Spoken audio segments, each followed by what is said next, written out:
Hello everybody, this is Chaos with KLC Sports Productions, bringing you another Zerg Bronze to Masters League Series game. We are in the Silver League, and this is going to be game number 1. And we are going to be looking at a new type of build.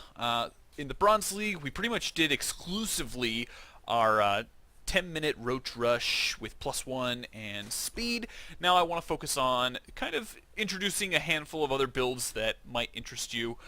This one is actually kind of specifically tailored toward a Protoss player who is Forge Fast Expanding, and I like it because sometimes it can be a very, very simple, easy win that pretty much leads into something that's not necessarily foolproof, but in the lower leagues, especially in bronze and silver, it can be quite potent. So we're going to go ahead and get into this. Now, it's got pretty much a very similar feel that the Roach build has. You're going to be going for a relatively quick spawning pool. Now, versus Protoss, I like going for the spawning pool first, just simply because it gives you the flexibility of being able to deny a forge or a cannon rush if you so choose to expand and your opponent be like, hey, I'm going to throw some cannons up.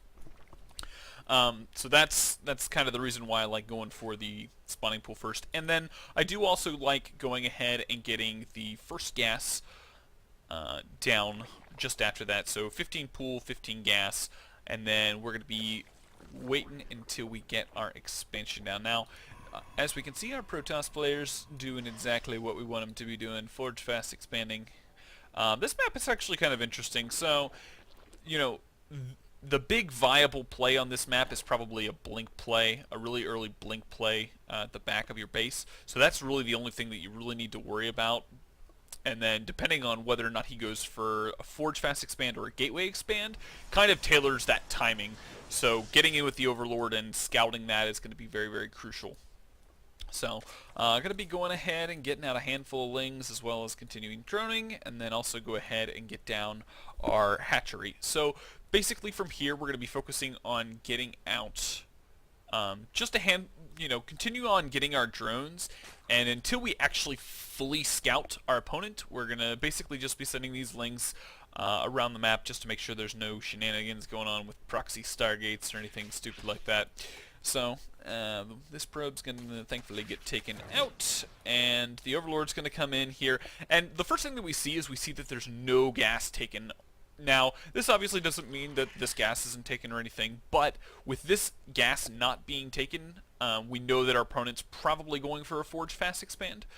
So first thing is we're going to come back kind of to this area to see what's going on.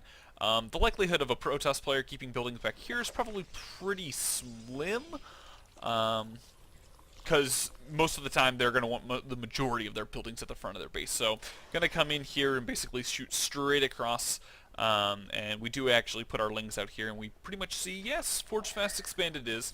Now, the one thing that I do notice is that he is going for 2 gateways here at the front rather than trying to keep a little hole for his zealot to hang out. And that is kind of a telltale for just, not necessarily a bad player, just somebody who is a little less experienced with StarCraft, and that is going to make what we're doing pretty viable. So speed is getting up, and we're going to go ahead and plant down our Baneling Nest. Now the Baneling Nest came down at around 27, 28-ish supply. I'll put all those the details as far as the build order and things like that in the show notes as always.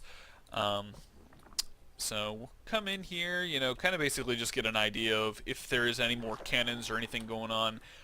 Basically just going to contently be waiting for our Baneling Nest, getting out a whole bunch more lings, and that's more or less it. Now we'll go ahead and speed this up just a little bit just to talk about the actual attack, because the attack is actually kind of hit or miss depending on what your opponent does. Now my opponent is going for, wow, really late Cybernetics Core.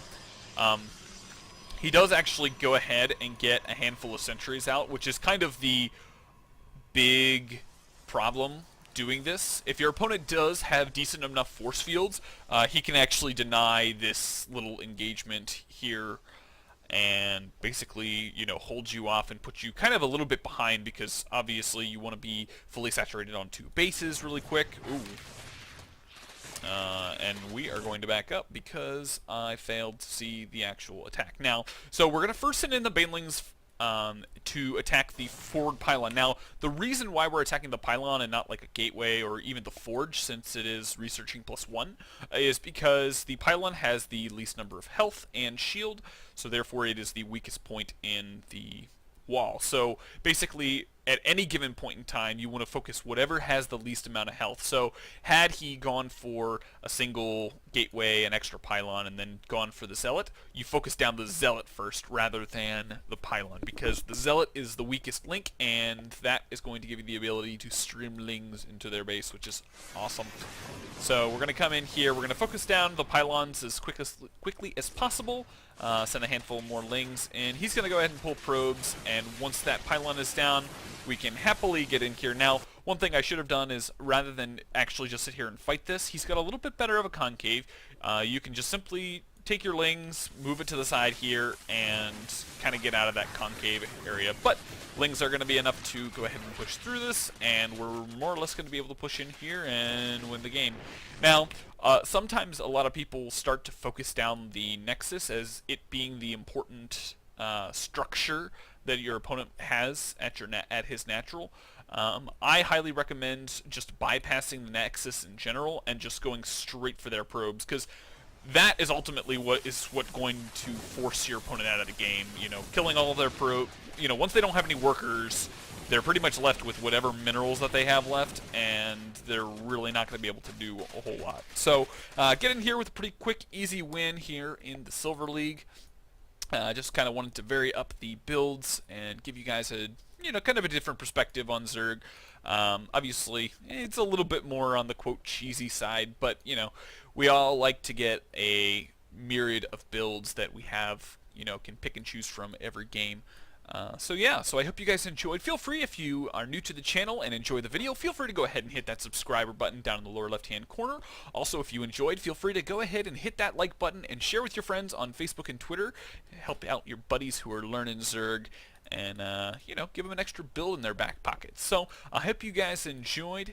I don't think I have any announcements, so yeah, I hope you guys enjoyed, and I will see you guys in the next game.